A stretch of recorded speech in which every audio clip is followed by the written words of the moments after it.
I'm Dan Ponsetto, the Wells R. Crowther Director of the Volunteer and Service Learning Center.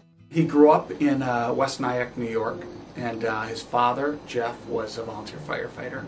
Always carried a blue bandana. So Wells, as a boy, always carried a red bandana around. And all through high school and college, he always had that red bandana in his pocket. And the idea of the bandana was, his father said, you always have to be prepared, being a volunteer firefighter, that if you go into a smoky area, you're going to need to cover your mouth. So Wells did, in fact, become a volunteer firefighter in his hometown as a late teenager.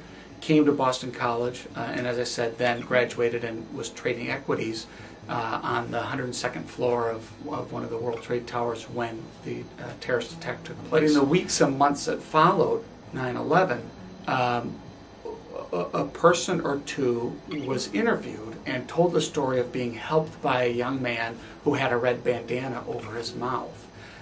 More people saying that they also were assisted out of the building and to the elevator and to the one stairwell that led out of that building by Wells. There's a story of him carrying a woman down some flights of stairs.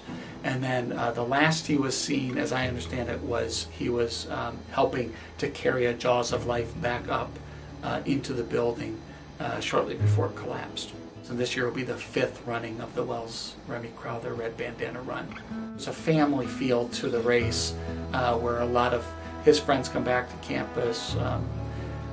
One exciting thing too is that our reaching out really to students here, and so we're increasingly giving a push to first-year students to come out to learn about his life.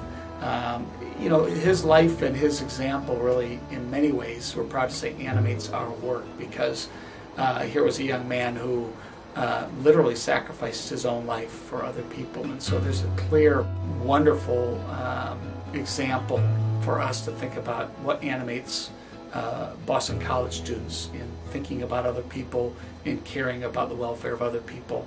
So it's just a tremendous gift. I guess Wells died doing what he loved. Wells died, his parents often say, you know, he stopped being an equities trader in that moment and became a firefighter. And I think even more than that, certainly that's true, but he became a real human being, and he lived out and demonstrated what his greatest values were. You know, I don't think he was thinking, how should I act? I think he just acted like Wells Crowther, and that was his truest self really came out in those last moments of his life.